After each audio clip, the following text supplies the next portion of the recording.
بکر کی جو ہے وہ حفاظت کر رہا.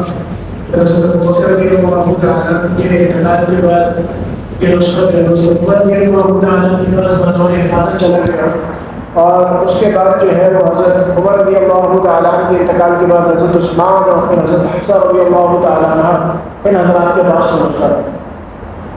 حضرت عثمان رضی اللہ تعالیٰ عنہ کے زمانے خلافت کے اندر جو ہے جب لغات کا اختلاف شروع ہو گیا اور جو ہے وقعات کا اختلاف شروع ہو گیا, کیونکہ عجم اسلام کے اندر داخل ہوئے تھے تو یہ نہ سمجھ پائے کہ در حقیقت یہ جو انداز قرات کا اختلاف ہے یہ معنی کا اختلاف نہیں ہے.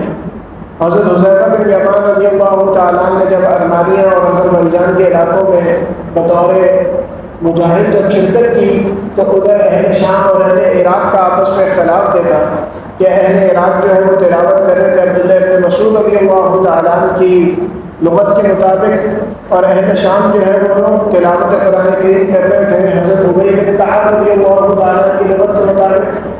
تو وہ دونوں ایک دوسرے کی قراءت کو غلط کہہ رہے تھے.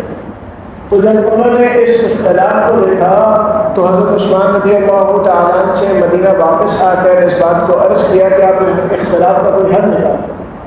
تو حضرت عثمان رضی اللہ تعالیٰ عنہ نے صحابہ کی باہمی مشاورت سے پھر اس بات کو طے فرمایا کہ قرآن کریم کا ایک ایسا نسخہ مرتب کیا جائے جو مسلمانوں کے جو مشہور شہر ہیں, مشہور آبادیاں ہیں, ادھر ان کو ارسال کر دیا جائے, بھیج دیا جائے, اور وہ نسخہ ایسا ہو جو ساری قراءتوں کو اپنے اندر سمو سکے, ساری قراءتوں کو اپنے اندر جمع کر سکے. تو پھر دوبارہ حضرت زید بن حارثہ رضی اللہ تعالیٰ عنہ اور ان کے ساتھ تین دیگر صحابہ ان کی ذمہ داری لگائی گئی اور انہوں نے قرآن کریم کا ایک اور نیا نسخہ تیار کیا جس کے خصوصیات یہ تھی کہ اب اس کے اندر ساری قراءت جمع بھی ہو سکتی تھی اور اس کے اندر جو ہے وہ صورتوں کی ترتیب بھی متعین کر دی گئی. اور اس نسخے کے اندر جو ہے وہ ایک خاصیت یہ تھی کہ وہ پورا قرآن ایک ہی جلد کے اندر تھا. حضرت ابوبکر رضی اللہ تعالیٰ کے زمانے کا قرآن ہر صورت مختلف جلد میں تھی, لیکن حضرت عثمان رضی اللہ تعالیٰ کے زمانے میں قرآن مرتب کیا گیا, اسے جمع کیا گیا, تو وہ پورا قرآن ایک ہی جلد کے اندر محفوظ کر دیا گیا. اور پھر اس کے 7 نسخے بنا کر ایک مکہ, ایک مدینہ, ایک کوفہ, ایک بصرہ, ایک بحرین اور ایک یمن, ان علاقوں کے اندر اس کو روانہ کر دیا گیا. اور یہ اس بات کی پابندی لگا دی گئی کہ آج کے بعد جو قراءت سکھائی جائے گی یا سیکھی جائے گی وہ اسی نسخے کو معیار بنا کر سیکھی اور سکھائی جائے گی. اس کے علاوہ جتنی نسخے کسی کے پاس محفوظ ہیں وہ اس کو یا تو پانی میں بہا دے یا زمین پر دفن کر دے یا پھر اس کو نظر آتش کر دے. اچھا, یہ بات بھی ذہن میں رکھنی ہے کہ مقدس اوراق کو بطور توہین نظر آتش کرنا گناہ ہے, لیکن مقدس اوراق کو بطور حفاظت نظر آتش کرنا گناہ نہیں ہے. جیسے قرآن کریم کو زمین پہ بطور توہین رکھنا گناہ ہے, لیکن اگر حفاظت کی نیت سے قرآن کریم کو دفن کر دیا جائے تو وہ گناہ کی بات نہیں ہے کہ بھائی مقدس اوراق ہیں, اب اگر انہیں ویسے چھوڑا جائے گا تو ان کی توہین ہوگی ہوا کے ذریعے یا ایسے کئی دن لگے ملیں گے. تو ان کی حفاظت کی نیت سے اگر انہیں دفن کیا جا رہا ہے تو یہ گناہ کی بات نہیں ہے, بلکہ یہ حفاظت کے لیے کیا جا رہا ہے تو نیکی کی بات ہے. تو اسی طرح نظر آتش بھی اگر کوئی آدمی اس کی توہین کرنے کے لیے کر رہا ہے تو یہ تو گناہ کی بات ہے, لیکن اگر حفاظت کی نیت سے کر رہا ہے تو اس میں کوئی گناہ نہیں ہے. تو یہ معاملہ کر دیا گیا. اس کے بعد حضرت علی رضی اللہ تعالیٰ کے زمانے کے اندر اور اس بات کا احساس پیدا ہوا کہ اب جو عجم اسلام کے اندر داخل ہوئے ہیں, حضرت عثمان کے زمانے میں قرآن تھا اس میں نہ زبر زیر پیش کی اور نہ ہی اس میں نقطے تھے. جیسے با کے نیچے نقطہ ہے یا تا کے اوپر 2 نقطے ہیں, تو یہ سارے نقطے اس قرآن کے نسخے میں نہیں تھے. تو حضرت علی رضی اللہ تعالیٰ نے اپنے ایک شاگرد کو ابو الاسد الدولی رحمۃ اللہ علیہ انہیں یہ حکم دیا کہ آپ نقطے بھی لگائیں اور آپ اس میں زبر زیر پیش کی حرکات بھی, تشدید کی حرکات بھی لگا دیں. اور جس طرح پہلے بیان ہوا کہ انہوں نے جو حرکات لگائی وہ آج کے حرکات سے مختلف تھی.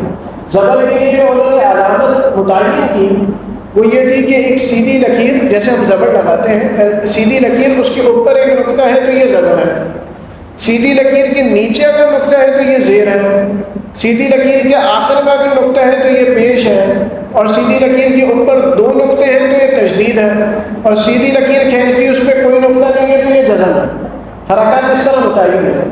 لیکن بعد میں حجاج بن یوسف کے زمانے کے اندر اس نے حضرت حسن بصری رحمۃ اللہ علیہ اور دیگر اس زمانے کے بڑے تابعین جو تھے ان کی خدمات کے ذریعے پھر قرآن کی یہ چوتھی پہلی حفاظت رسول اللہ صلی اللہ علیہ وسلم کے زمانے میں، پھر اس کے اندر کچھ ایڈوانسمنٹ ہوئی، اس کے اندر کچھ مزید ترقی ہوئی حضرت ابو بکر کے زمانے میں، پھر اس کے اندر مزید ترقی ہوئی حضرت عثمان رضی اللہ تعالیٰ عنہ کے زمانے میں، پھر اس کے اندر مزید ترقی ہوئی حضرت علی رضی اللہ تعالیٰ عنہ کے زمانے میں. حضرت علی کے حکم پر جو ہے پہلے تو حضرت زید بن حارثہ کرتے رہے، لیکن حضرت علی کے زمانے میں ابو الاسد الدولی ان کے ذمہ لگایا گیا. اور پھر پانچویں جو ہوئی وہ حجاج بن یوسف نے اپنے زمانے کے اندر حضرت حسن بصری اور دیگر بڑے جو تابعین تھے ان سے یہ خدمات لی، اور وہ یہ تھی کہ ایک ہی قرآن کا ایسا نسخہ مرتب کر دیا جائے جس میں زبر زیر پیش بھی ہو، جس میں نقطے بھی ہوں، تاکہ جو اجمی لوگ ہیں وہ اس قرآن کے ذریعے بآسانی اور بسہولت تلاوت قرآن کریم کر سکیں. تو یہ 5 مختلف ادوار کے اندر، 5 مختلف دوروں کے اندر یہ بات، یہ جو آج قرآن کریم ہمارے سامنے ہے، یہ اس شکل کے اندر جو ہے وہ محفوظ ہو سکتا ہے. اب یہ تو ہماری پچھلی کچھ جو ہم نشستوں کے اندر بات چیت کر چکے تھے، اس کا ایک جو ہے وہ خلاصہ سا تھا. آج جو ہماری گفتگو کا موضوع تھا وہ یہ کہ علم تفسیر کے لغوی معنی کیا ہے، جیسے گزشتہ نشست کے اندر بھی یہ بات ہوئی. پھر اس کے جو ہے وہ اصطلاحی معنی کیا ہے، اور قرآن کریم کی جب تفسیر کی جاتی ہے تو اس تفسیر کرنے کے اندر اس کے ماخذ کیا ہیں، کون سی ایسی سورسز ہیں کہ جن کے ذریعے قرآن کریم کی تفسیر کرنا درست ہے، اور کون سی ایسی سورسز ہیں کہ جن کے ذریعے قرآن کریم کی تفسیر کرنا حرام اور ناجائز ہے. تو آج انشاءاللہ اس موضوع پر ہماری گفتگو ہوگی. تو علم تفسیر کا جو لفظ ہے، ہر لفظ کا ڈکشنری میں کوئی نہ کوئی مطلب ہوتا ہے. تو تفسیر کا جو لفظ ہے فسر یفسر تفسیرا، لغت کے اعتبار سے، ڈکشنری کے اعتبار سے اس کا مطلب ہے کھولنا، اور اصطلاح کے اعتبار سے یعنی جب ہم بولتے ہیں علم تفسیر تو مفسرین کی ٹرمنالوجی میں، ان کی اصطلاح میں علم تفسیر وہ علم ہے کہ جس میں قرآن کریم کے معانی بیان کیے جائیں اور قرآن کریم کے اندر جو احکام ہیں ان کو اور ان کی حکمتوں کو کھول کے بیان کیا جائے. علم تفسیر وہ علم ہے کہ جس کے اندر قرآن کریم کے معنی بیان ہو. لیکن قرآن نام ہے 2 چیزوں کا.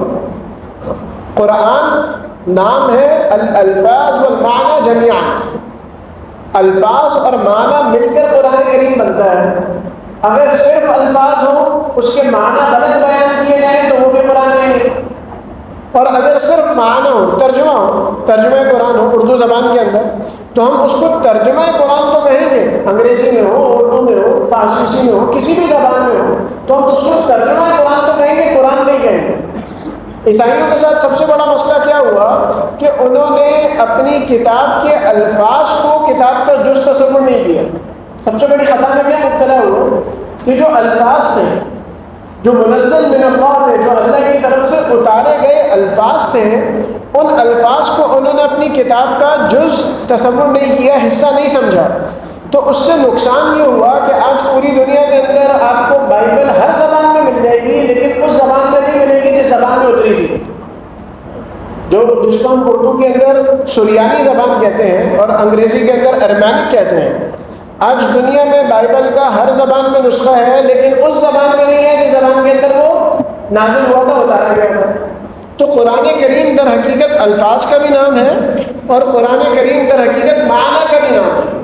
تو علم تفسیر، علم قرات کے اندر یا جو علم تجوید ہے وہ علوم ہیں جن کے اندر قرآن کریم کے الفاظ کو سیکھا اور سکھایا جاتا ہے، ان کی حفاظت کی جاتی ہے. علم تجوید اور علم جو قرات ہے، علم تجوید اور علم قرات جو ہے، یہ وہ 2 علوم ہیں کہ جن کے اندر قرآن کریم کی الفاظ کی حفاظت ہوتی ہے. لیکن علم تفسیر وہ علم ہے کہ جس کے اندر الفاظ کی بات نہیں ہوتی ہے کہ الف کو کیسے ادا کرنا ہے، بے کو کیسے ادا کرنا ہے، تا کو کس طرح پڑھنا ہے، ہا اور ہاں میں کیا فرق ہے. علم تفسیر میں یہ بات نہیں ہوگی. علم تفسیر میں بات ہوگی کہ قرآن کریم کے معنی کیا ہے اس الفاظ سے، اور پھر ان معنی سے کیا احکام ثابت ہوتے ہیں، مطلب کیا ہے، اور پھر اس مطلب سے کیا احکام ثابت ہوتے ہیں، اور اس حکم کی حکمت کیا ہے. یہ علم تفسیر کا موضوع ہے. اور اللہ سبحانہ و تعالیٰ خود قرآن کریم کے اندر بیان فرماتے ہیں کہ وَأَنزَلْنَا إِلَيْكَ الذِّكْرَ لِتُبَيِّنَ لِلنَّاسِ مَا نُزِّلَ إِلَيْهِمْ کہ اے نبی جی ہم نے آپ کے اوپر ایک نصیحت نازل کی ہے، اور وہ اس لیے نازل کی ہے تاکہ آپ لوگوں کو کھول کھول کر بیان کریں اس چیز کے متعلق جو آپ پر نازل کی گئی ہے۔ تو در حقیقت رسول اللہ صلی اللہ علیہ وسلم کے زمانے کے اندر علم تفسیر کو کسی کتابی شکل میں لے کے آنے کی یا اس کو لکھت میں لانے کی کوئی ضرورت نہیں تھی۔ اس کی وجہ یہ تھی کہ رسول اللہ صلی اللہ علیہ وسلم بذات خود بنفس نفیس موجود تھے۔ جس آدمی کو قرآن کریم کی کسی آیت میں کوئی بات سمجھ میں نہیں آتی تھی تو وہ جاتا تھا جناب نبی اکرم صلی اللہ علیہ وسلم کی خدمت میں حاضر ہو کے سوال کرتا تھا، اسے قرآن کے حقیقی معنی پتہ چل جانے کا معاملہ حل ہو جاتا تھا۔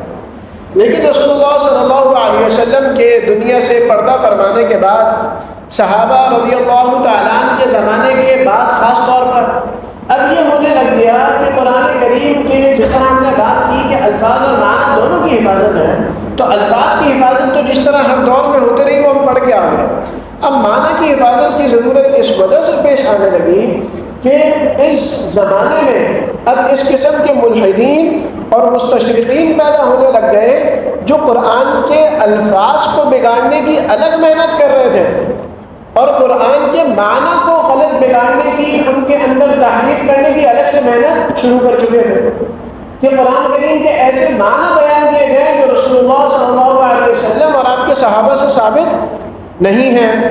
تو اس بنیاد کے اوپر علماء امت نے اس بات کا بیڑا اٹھایا اور اس کام کو کرنا شروع کیا کہ قرآن کریم کے وہ معنی جو رسول اللہ صلی اللہ علیہ وسلم سے ثابت ہے، بھئی صحابہ کو بھی جناب نبی اکرم صلی اللہ علیہ وسلم کی طرف رجوع کرنے کی ضرورت پیش آتی تھی معنی کو سمجھنے کے لیے۔ اس کی ایک مشہور واقعہ ہے کہ ایک صحابی جب آیت نازل ہوئی کہ روزہ اس وقت افطار سحری کرنا اس وقت بند کی جائے جب حتیٰ یتبین لک الخیط الابیض من الخیط الاسود من الفجر، یہاں تک کہ کالا دھاگا سفید دھاگے سے دکھنا الگ ہو جائے۔ یہاں تک کہ آیت کیا ہے؟ یہاں تک کہ کالا دھاگا سفید دھاگے سے دکھنا الگ ہو جائے۔ اب ان صحابی نے اس آیت کے ظاہری معنی کو لیتے ہوئے ایک کالا دھاگا لیا، ایک سفید دھاگا لیا اور اس کو اپنے کمرے میں رکھ لیا اور سحری نوش فرمانا شروع کر دی۔ اب سحری نوش فرمانے ادھر سورج جس کو ہم کہتے ہیں طلوع فجر، ایک تو ہے طلوع سورج، طلوع شمس، اور ایک ہے طلوع فجر۔ ادھر طلوع فجر جو در حقیقت سحری کے ختم ہونے کا وقت ہے وہ بھی گزر گیا۔ اب جب طلوع فجر ہوتی ہے تو اس وقت تو اپنا اندھیرا ہوتا ہے، اگر یہ جو آج کے دور کے جدید لائٹیں ہیں یہ نہ ہو تو اس وقت تو اتنا اندھیرا ہوتا ہے کہ سفید اور کالے دھاگے میں فرق کرنا ممکن نہیں۔ تو اب طلوع فجر بھی ہو گئی، سورج بھی ہلکا ہلکا اس کی روشنی آنا شروع ہو گئی، تب جا کے پتہ چلا بھئی یہ کالا دھاگا ہے یہ سفید دھاگا ہے۔ تو انہوں نے سحری کرنا روک دی کہ بھئی اب کالے اور سفید میں فرق ہونے لگ گیا، اب سحری نہیں کریں۔ اب صحابہ کی ایک بہت اچھی بات یہ تھی کہ عمل چاہے کر بھی گزرے تب بھی جا کے رسول اللہ صلی اللہ علیہ وسلم سے سوال ضرور کرتے تھے کہ بھئی یہ معاملہ ہم نے اس طرح کیا، اللہ کے رسول صحیح کیا غلط کیا۔ اب اسی عادت کے مطابق گئے، جا کے سوال کیا تو آپ علیہ صلاۃ والسلام نے ہنس کر مسکرا کر کہا کہ تمہاری بدھی تو بہت بڑی ہو گئی کہ تم نے اپنے تکیے پہ کالا اور سفید دھاگا رکھ لیا، تو تمہاری بدھی تو بہت بڑی ہے، کیونکہ اس آیت میں تو مراد وہ در حقیقت آسمان میں پیدا ہونے والی سفیدی اور آسمان میں پیدا ہونے والی جو ایک کالی لائن ہے اور ایک سفید لائن ہے وہ مراد ہے۔ تو مطلب کہ تمہاری بدھی اتنی بڑی ہے کہ آسمان کی پوری لکیر اس کے نیچے آ گئی، مذاق کے طور پہ کہا۔ پھر انہیں حقیقی مطلب سمجھایا کہ بھئی اس سے مراد حقیقی سفید اور کالا دھاگا نہیں ہے، بلکہ وہ لکیر مراد ہے جو طلوع فجر میں پیدا ہوتی ہے سفیدی کی وجہ سے، جس کی وجہ سے آسمان کے اندر کالک اور سفیدی الگ ہو جاتی ہے۔ تو صحابہ بھی قرآن سمجھنے کے لیے رسول اللہ صلی اللہ علیہ وسلم کی طرف رجوع فرماتے تھے، جو عرب دان تھے، عربی کو جانتے تھے، نزول قرآن دیکھ رہے تھے، اور آپ علیہ صلاۃ والسلام کے صحبت یافتہ تھے اور عربی کے بہترین ماہر لوگ تھے۔ تو بات کے اندر لوگوں کو ضرورت اور زیادہ پیش آنے لگی، جیسا کہ ابھی پہلے بات ہوئی کہ اجمی لوگ بھی داخل ہو چکے تھے جن کا عربی سے کوئی لینا دینا ہی نہیں تھا، ان کی نہ اصل زبان عربی تھی، نہ انہوں نے قرآن کو نازل ہوتے ہوئے دیکھا، نہ آپ علیہ صلاۃ والسلام کی صحبت اٹھائی، تو اب اس بات کے چانسز زیادہ ہو گئے تھے کہ وہ قرآن کو سمجھنے اور سمجھانے کے اندر خطا کر دیں۔ تو اس بات کی ضرورت محسوس ہوئی کہ قرآن کریم کے وہ معنی اور مطالب اور وہ احکام جو رسول اللہ صلی اللہ علیہ وسلم سے ثابت ہیں انہیں بھی محفوظ کر لیا جائے قرآن کے الفاظ کی طرح۔ اسی وجہ سے قرآن کریم کے معنی کو محفوظ کرنے کے لیے علم تفسیر کی ابتدا ہوئی۔ اب علم تفسیر کی جب ابتدا ہوئی تو علماء نے لکھا ہے کہ 6 مآخذ ایسے ہیں، 6 سورسز ایسی ہیں کہ جن کے ذریعے تفسیر کی جا سکتی ہے۔ اس کے علاوہ کوئی اور سورس ایسی نہیں ہے کہ جس کے ذریعے علم تفسیر کی جائے، اور ان 6 سورسز کے اندر بھی، 6 مآخذ کے اندر بھی در حقیقت ایک کا رتبہ دوسرے سے بڑھ کر ہے۔ ایسا نہیں ہے کہ سب کا رتبہ کیا ہے، برابر ہے، بلکہ قرآن کریم کی تفسیر کے اندر سب سے پہلے جو رتبہ ہے وہ خود قرآن کریم کا ہے، کہ آپ علیہ صلاۃ والسلام نے فرمایا کہ القرآن یفسر بعضها ببعض، قرآن خود اس کا کچھ حصہ اس کے بقیہ حصے کی تفسیر کرتا ہے۔ اس کی مشہور مثال اکثر ہم پہلے بھی دے چکے ہیں کہ سورہ فاتحہ کے اندر ہم جو ہے وہ ایک دعا کرتے ہیں کہ صراط الذین انعمت علیہم، اے اللہ ہمیں سیدھا راستہ دکھائیں ان لوگوں کا راستہ جو انعام یافتہ ہیں۔ اب انعام یافتہ لوگ کون ہیں، اس کی تفسیر کی ضرورت ہے کہ انعام یافتہ لوگ ہیں کون۔ ہم نے دعا تو مانگ لی اللہ ہم لوگوں کا راستہ دکھائیں جو انعام یافتہ ہے، لیکن یہ افراد کون ہیں، یہ لوگ کون ہیں۔ اب ایک یہ ہے کہ میں اپنی عقل سوچ کے ذریعے سوچنا شروع کر دوں کہ بھئی جو مالدار ہے وہ انعام یافتہ ہے، جو طاقتور ہے وہ انعام یافتہ ہے، جس کو کوئی عہدہ مل گیا وہ انعام یافتہ ہے، جس کی اکثریت ہے وہ انعام یافتہ ہے۔ ایک یہ ہے کہ قرآن کریم کے اندر سب سے پہلے غور کیا جائے کہ اللہ کس کو انعام یافتہ کہہ رہے ہیں، تو قرآن کریم کی سورہ نساء کی آیت ہے جس میں اللہ سبحانہ و تعالیٰ فرماتے ہیں فَأُولَٰئِكَ مَعَ الَّذِينَ أَنْعَمَ اللَّهُ عَلَيْهِم مِّنَ النَّبِيِّينَ وَالصِّدِّيقِينَ وَالشُّهَدَاءِ وَالصَّالِحِينَ وَحَسُنَ أُولَٰئِكَ رَفِيقًا، کہ یہ وہ لوگ ہیں کہ جو انعام یافتہ ہیں۔ سب سے پہلا طبقہ انبیاء کا، دوسرا طبقہ صدیقین کا، تیسرا طبقہ شہداء کا، اور چوتھا طبقہ صالحین کا۔ پھر اللہ نے فرما دیا یہ بہترین لوگ ہیں جن کا کسی کو ساتھ نصیب ہو جائے۔ تو قرآن کا سب سے مضبوط ترین سورس جو قرآن کی تفسیر کی ہے وہ کیا ہے، خود قرآن کریم، کہ قرآن کی ایک آیت کا معنی سمجھا جائے قرآن کی دوسری آیت کے ذریعے۔ اس کی مثال بھی میں نے پیش کر دی، اس طرح مثالیں اور بے شمار ہیں، وقت ہمارے پاس کم ہے۔ دوسرا جو سورس ہے قرآن کریم کو سمجھنے کی وہ رسول اللہ صلی اللہ علیہ وسلم کی ذات نفیس ہے۔ اس کی وجہ کیا ہے؟ اس کی وجہ یہ ہے کہ اللہ سبحانہ و تعالیٰ سورہ جمعہ کے اندر فرماتے ہیں کہ لَقَدْ مَنَّ اللَّهُ عَلَى الْمُؤْمِنِينَ إِذْ بَعَثَ فِيهِمْ رَسُولًا مِّنْ أَنفُسِهِمْ يَتْلُو عَلَيْهِمْ آيَاتِهِ وَيُزَكِّيهِمْ وَيُعَلِّمُهُمُ الْكِتَابَ وَالْحِكْمَةَ، کہ اللہ سبحانہ و تعالیٰ نے ایمان والوں پر احسان کیا کہ اللہ نے انہی میں سے ایک ایسا رسول بھیجا کہ جو ان پر آیات قرآن کی تلاوت کرتا ہے۔ اب 4 ذمہ داریاں رسول کی بیان کی ہے اس آیت کے اندر۔ رسول اللہ صلی اللہ علیہ وسلم کا ایک طرف تو یہ ارشاد فرما دیا کہ ہم ہی نے ان کو بھیجا ہے اور تمہیں میں سے بھیجا ہے۔ مشرکین کو یہ اعتراض ہوتا تھا نا یہ انسان کیوں آ گیا، یہ کھاتا کیوں ہے، یہ پیتا کیوں ہے، یہ بازار کیوں جاتا ہے، یہ شادی کیوں کرتا ہے، تو اللہ سبحانہ و تعالیٰ نے فرمایا یہ تم ہی جیسا ایک انسان ہے جو ہم نے رسول بنا کر تمہاری طرف بھیجا ہے، لیکن ان کے اندر 4 صفات ایسی ہیں جس وجہ سے یہ تم سے امتیازی حیثیت رکھتے ہیں۔ ان میں سے سب سے پہلی صفت یہ ہے یتلو علیہم آیاتی، کہ یہ ہماری آیات کی تلاوت کر کے تمہیں سنائیں گے۔ تو قرآن کے الفاظ بیان کرنا یہ رسول اللہ صلی اللہ علیہ وسلم کی نبوت کے بعثت کے مقاصد میں سے ایک مقصد تھا۔ دوسری وَيُزَكِّيهِمْ، تزکیہ نفس کریں گے، اپنے متبعین کو، اپنے امتیوں کو رسول اللہ صلی اللہ علیہ وسلم کی ذمہ داریوں میں سے ایک ذمہ داری یہ تھی کہ ان کے اعمال کا جائزہ لیں، ان کو بھلائی کی طرف لے کر آئیں اور برے اور رذیل اعمال سے ان کی حفاظت کریں، ان کا تزکیہ نفس کریں۔ تیسری ذمہ داری جو اللہ سبحانہ و تعالیٰ نے بیان فرمائی وہ یہ تھی وَيُعَلِّمُهُمُ الْكِتَابَ، کہ ان کو کتاب کی تعلیم بھی لیں۔ الفاظ تو سکھا دیے، یتلو علیہم آیاتہ، الفاظ تو سکھا دیے، لیکن تعلیم کتاب بھی دیں، اس کے معنی اور مطالب اور احکام اور ان کی حکمتیں بھی بیان کریں۔ اور چوتھی چیز جو بیان فرمائی وہ الحکمہ، کہ حکمت کی باتیں سکھائیں۔ تو مفسرین نے اس سے مراد لیا ہے کہ اس سے مراد آپ علیہ صلاۃ والسلام کے ارشادات اور احادیث مبارکہ ہیں۔ تو دوسرا ماخذ جو ہے وہ کیا ہے، وہ ذات کہ جس کے اوپر یہ قرآن نازل ہوا، لیکن اس کے اندر احادیث کے اندر کیونکہ سند کے اعتبار سے احادیث کی مختلف کیٹیگرائزیشن ہے، 14 کیٹیگریز بیان کرتے ہیں علماء، مختلف اقسام بیان کرتے ہیں، صحیح لذاتی ہے، حسن لذاتی ہے، ضعیف، صحیح لغیرہ، حسن لغیرہ، موضوع، متروک، شاذ، محفوظ، منکر، معروف، معلل، اب یہ مختلف قسمیں ہیں۔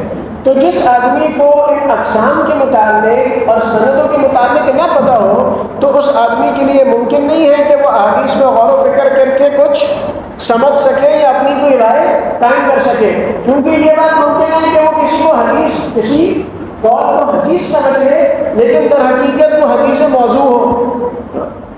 حدیث موضوع وہ حدیث ہے جو رسول اللہ صلی اللہ علیہ وسلم کی طرف من گھڑت روایت ہے، اب علیہ صلاۃ والسلام کا قول نہیں ہے۔ جیسے ہمارے زمانے میں ایک مشہور ہے کہ علم حاصل کرنا ہو تو چین تک جانا پڑے تو چلے جاؤ، یہ کوئی حدیث نہیں، لیکن بس مشہور ہوئی ہوئی ہے، ہر آدمی بول رہا ہوتا ہے۔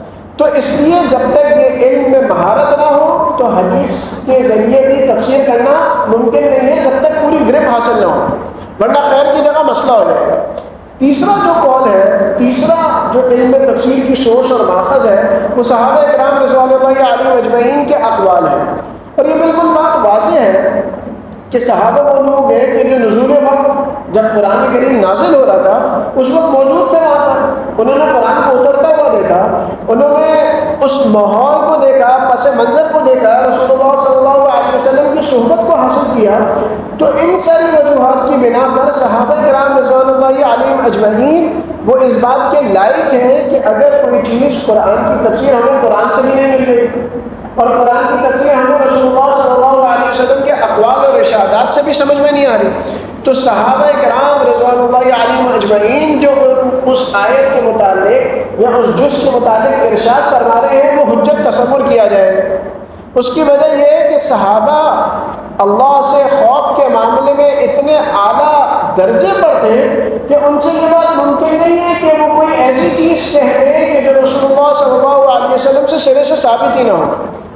حضرت عبداللہ ابن مسعود رضی اللہ تعالیٰ عنہ کا واقعہ مشہور ہے کہ حدیث بیان کرتے ہوئے یہ نہیں بولتے تھے کہ آپ علیہ الصلوۃ والسلام نے فرمایا، ایک مرتبہ یہ کہہ دیا، حدیث بیان کرتے ہوئے یہ کہہ دیا کہ میں نے رسول اللہ صلی اللہ علیہ وسلم کو یہ ارشاد فرماتے ہوئے سنا، تو یہ کہنے کے بعد ایک دم چہرے کا رنگ بدل گیا، زرد ہو گیا اور پسینے آنے لگے اور بولا شاید یہی کہا تھا یا اس سے کم یا اس سے کچھ زیادہ۔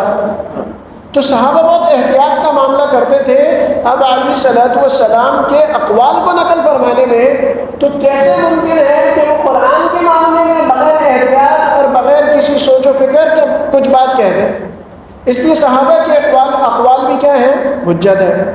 چوتھی چیز جو ہے وہ پھر تابعین کے اقوال ہے، کیونکہ اب علیہ صلاۃ والسلام کی حدیث ہے کہ خیر القرون قرنی ثم الذین یلونہم ثم الذین یلونہم، بہترین زمانہ میرا زمانہ ہے، پھر اس کے بعد وہ زمانہ جو میرے بعد والوں کا ہے، اس کے بعد وہ زمانہ جو ان کے بعد والوں کا ہے۔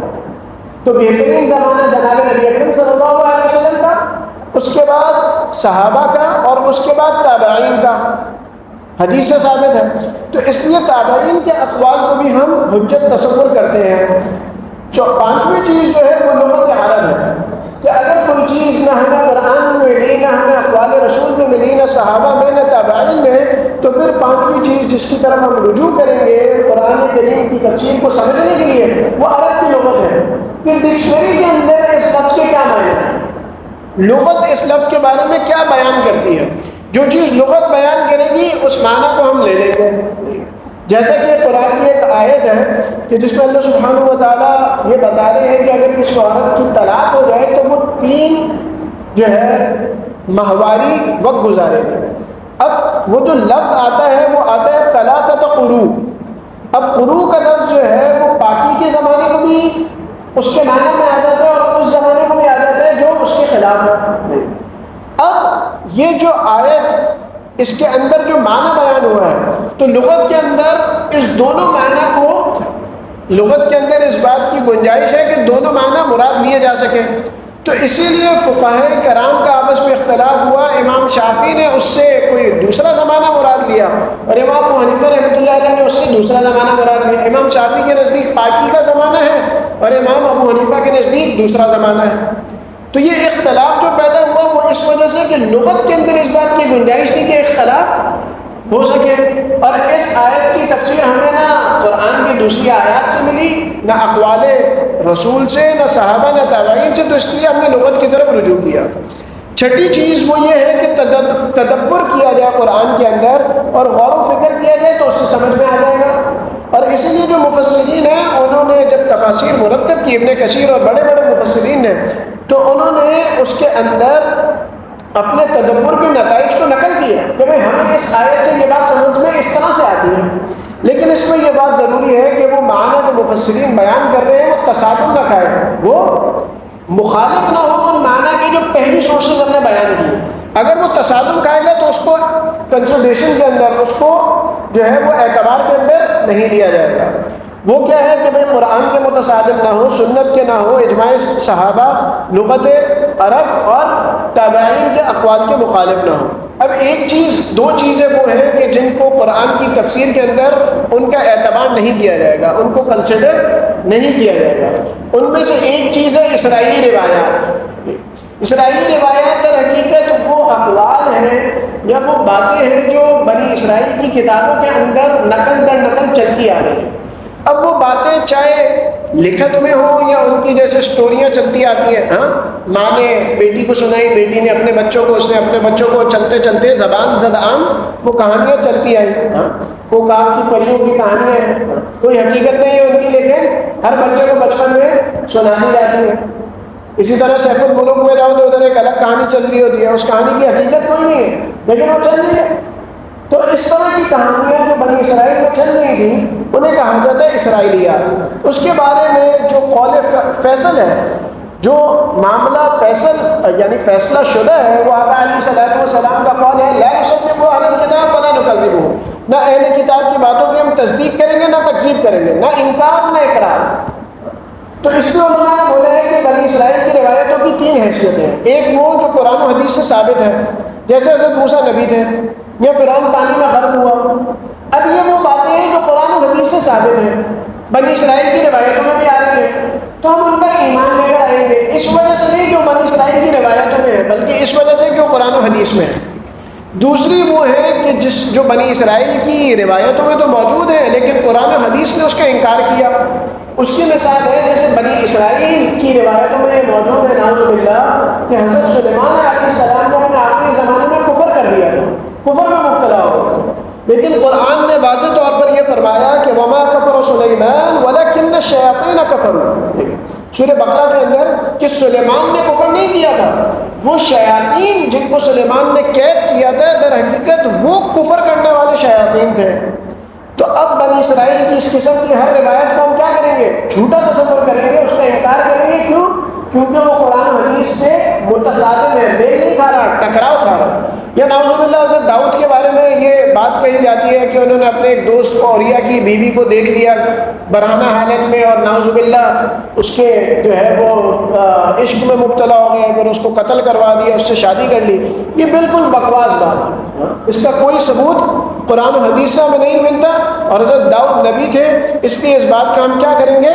انکار کر دیں گے. تیسری کیٹیگری وہ ہے کہ جس کے بارے میں قرآن و حدیث نہ کچھ بولتے ہیں نہ انکار کرتا ہے. جیسا کہ مثال کے طور پر اصحاب کہف کی تعداد کیا تھی؟ اب یقینی طور پر قرآن نے بھی ہمیں نہیں بتایا. ایک مثال دے رہا ہوں. تو بنی اسرائیل نے بولا 3، تو اللہ نے بول دیا سیقولون ثلاثۃ رابعهم کلبهم ویقولون خمسۃ سادسهم کلبهم ویقولون سبعۃ وثامنهم کلبهم. کبھی بولتے ہیں 3 ہے، چوتھا کتا ہے، کبھی بولتے ہیں 5 ہے، چھٹا کتا ہے، کبھی بولتے ہیں 7 ہے، 8واں کتا ہے. اللہ بول رہے ہیں یہ جو بولتے ہیں اللہ کو پتہ ہے کہ ان کی تعداد کیا تھی. تو یہ تیسری قسم ہو گئی. دوسری بات یہ ہے کہ آج کے دور میں جو ایک بڑا مسئلہ چل پڑا ہے وہ یہ کہ ایک آدمی عربی کے چند الفاظ سیکھ لیتا ہے اور اپنی اس کے اندر یہ سمجھنے لگ جاتا ہے کہ بھائی میں تفسیر کرنے کے قابل ہوں. یہ آخری موضوع ہے آج کے سبق کا جو بہت اہم ہے سمجھنا، کہ بھائی قرآن کریم کی تفسیر کوئی یعنی ایسی چیز نہیں ہے کہ ہر ایرا غیرہ نتو خیرہ اس کے اندر کھڑے ہو کر اپنی مرضی سے کچھ بات کہنے شروع کر دے اور اپنے آپ کو حجت تصور کر لے. بھائی آپ ایک عام سی بات ہے، ایک آدمی انگریزی کا بہت ماہر ہو، انگریزی کا ماہر تو چھوڑیں اس کی مادری زبان انگریزی ہو اور پھر وہ میڈیکل کی ساری کتابیں پڑھ کے آ جائے، تو اس آدمی کو کون ڈاکٹر تصور کرتا ہے؟ یا کوئی آدمی انگریزی کا ماہر ہے، انجینئرنگ کی ساری کتابیں پڑھ کے آگے اس سے اپنے گھر کا نقشہ کون بنواتا ہے؟ کوئی اس بات کی ہمت نہیں کرتا کہ اس ڈاکٹر سے علاج کروائے یا اس انجینئر سے اپنے گھر کا نقشہ بنوائے. لیکن قرآن کریم کے اندر ایسے احمقانہ قیاس آرائی کی جاتی ہے کہ بھائی مجھے تو عربی کے چند الفاظ آتے ہیں، اس وجہ سے میں قرآن کریم کی تفسیر کر سکتا ہوں. اور اس سے بڑھ کر ظلم یہ ہے کہ عربی کے الفاظ بھی نہیں آتے، چند اردو کے ترجمے پڑھ لیے اور اس کے بعد یہ سمجھنے لگ گئے کہ ہم تو مفسر قرآن ہو گئے، اور قرآن کریم کی تفسیر کرنے والوں کے اوپر اعتراضات شروع کر دیے کہ بھئی انہوں نے یہ بات غلط کر دی، انہوں نے یہ بات غلط کر دی. تو سمجھنے کی ضرورت یہ ہے کہ قرآن کریم کی جب تفسیر کی جائے تو اس کے اندر چند علوم ایسے ہیں جن کو جاننا ضروری ہے. اچھا، اس میں ایک بعض لوگ سورہ قمر کی وہ آیت بیان کر دیتے ہیں وَلَقَدْ يَسَّرْنَا الْقُرْآنَ لِلذِّكْرِ فَهَلْ مِن مُدَّكِرٍ، کہ ہم نے قرآن کو آسان کر دیا ہے نصیحت کے لیے، تو کوئی ہے نصیحت حاصل کرنے والا؟ اس آیت کو یہ بیان کرتے ہیں اور اس سے مطلب یہ مراد دیتے ہیں کہ بھئی اللہ نے تو قرآن کو آسان کر دیا، ہر آدمی اس کو سمجھ سکتا ہے. جبکہ آیت میں واضح طور پر یہ بیان کیا گیا ہے کہ ہم نے قرآن کو آسان کیا ہے ذکر، نصیحت کے لیے.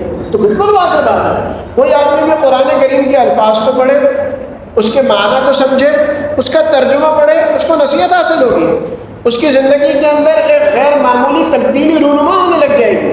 لیکن اس کا یہ مطلب کہاں ثابت ہو گیا کہ اب وہ آدمی اس قابل ہو گیا کہ قرآن کریم میں اجتہاد شروع کر دے اور قرآن کریم سے مسائل مستنبط کرنا شروع کر دے اور پھر یہ بیان کرنا شروع کر دے کہ یہ حلال ہے یا یہ حرام ہے.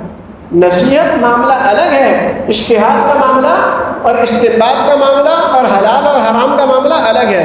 تو قرآن نصیحت کے لیے تو آسان ہے، لیکن صحابہ میں سے بھی بعض صحابہ جو عربی کے ماہر تھے، وہ صحابہ میں سے بعض صحابہ قرآن کریم کو سمجھنے کے لیے دوسرے صحابہ کی طرف رجوع کرتے تھے.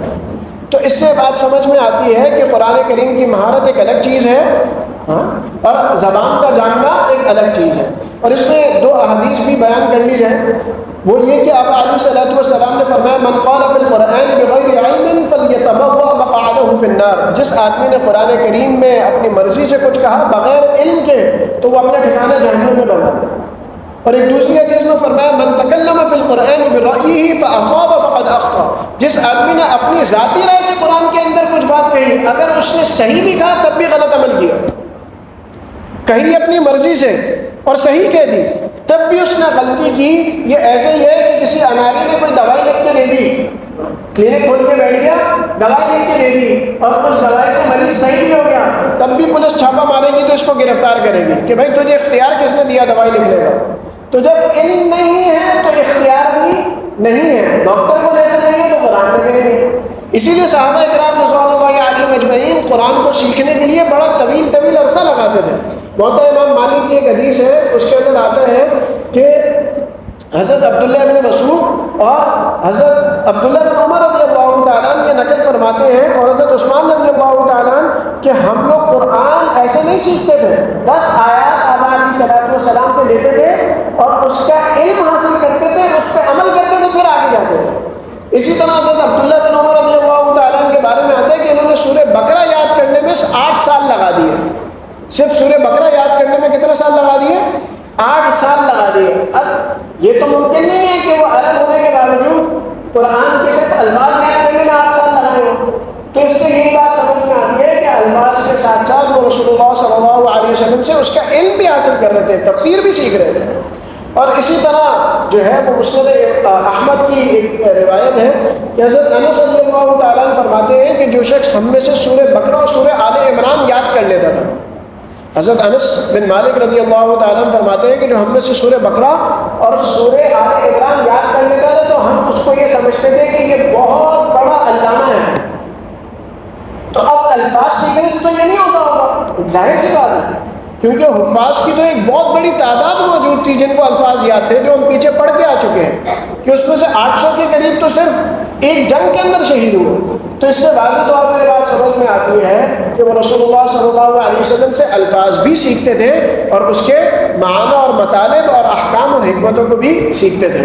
تو اللہ سبحانہ و تعالیٰ مجھے اور آپ کو بھی قرآن کریم سیکھنے کی، الفاظ اور معنی اور اس کے معنی اور مطالب کو سمجھنے کی توفیق عطا فرمائے.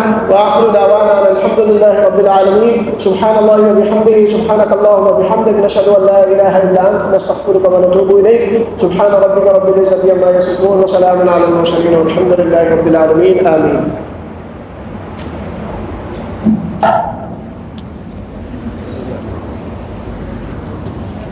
بالکل.